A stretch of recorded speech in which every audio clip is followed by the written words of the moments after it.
Bonjour à tous. Aujourd'hui, je vais vous apprendre à tricoter ce très joli point qui s'appelle le point côte anglaise. Il s'agit de vraies côtes anglaises, d'accord? Parce qu'il existe les fausses côtes anglaises, mais ça on le verra plus tard. Donc pour aujourd'hui, je vais vous apprendre à tricoter les vraies côtes anglaises.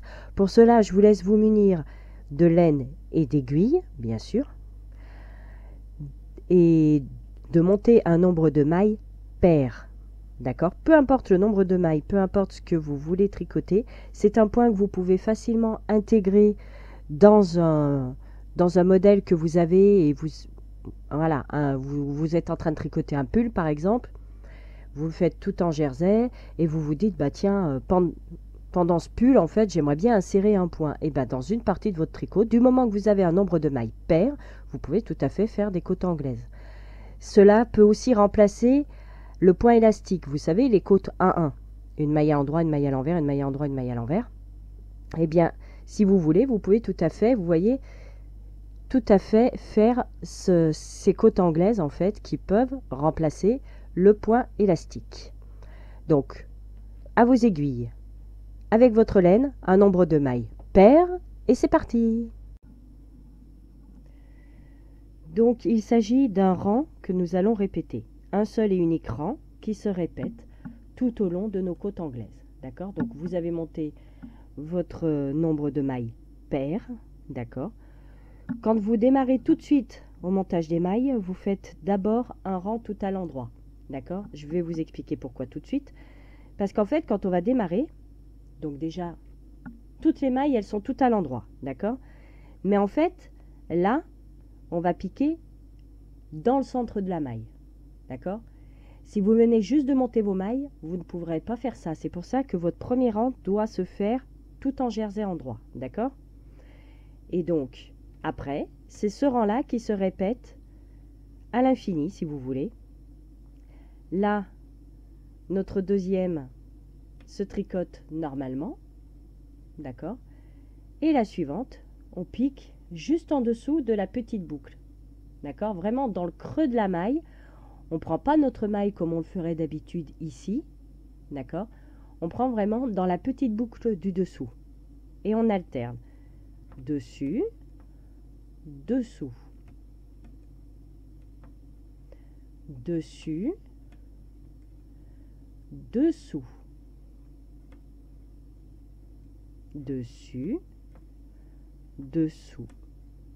Voilà, tout simplement. Dessus, dessous.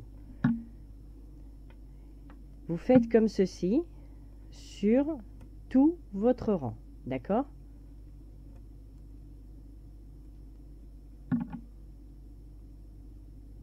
C'est vraiment un coup, on prend la maille normale et un coup, on la prend dans le creux de la maille du dessous.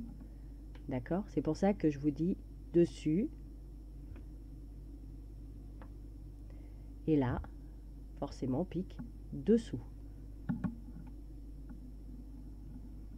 Dessus. Dessous.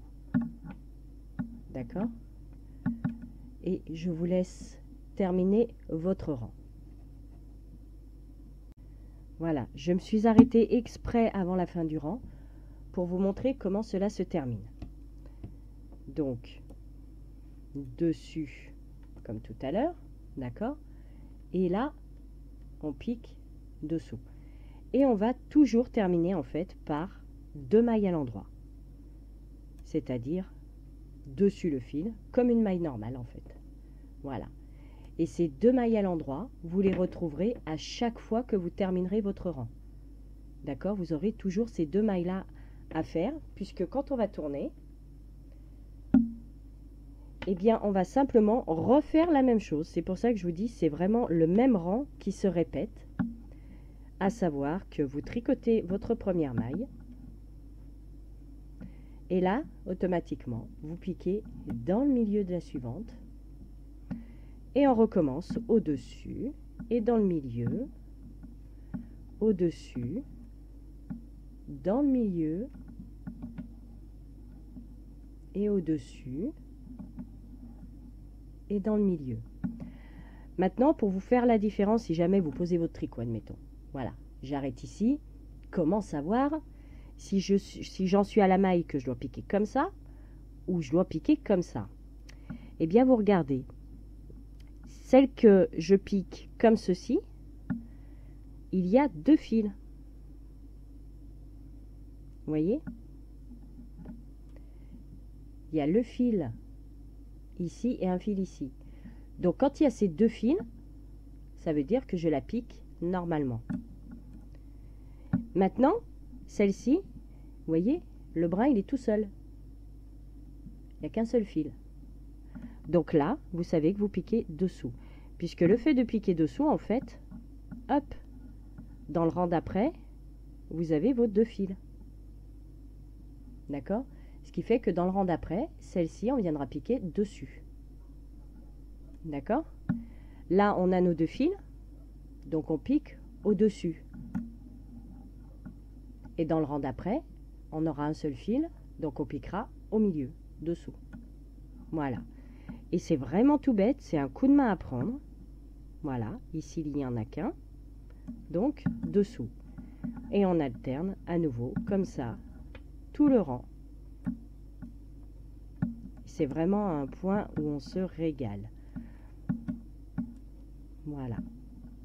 Dessus, dessous. Voilà. Et c'est vraiment, comme je vous dis, c'est vraiment le même rang qui se répète encore et encore. Et là, pareil, quand vous allez terminer votre rang, vous allez avoir donc la maille où vous allez piquer au milieu et toujours les 2 dernières que vous allez simplement tricoter tout à l'endroit, à chaque fois. Donc vous voyez, c'est vraiment pas compliqué.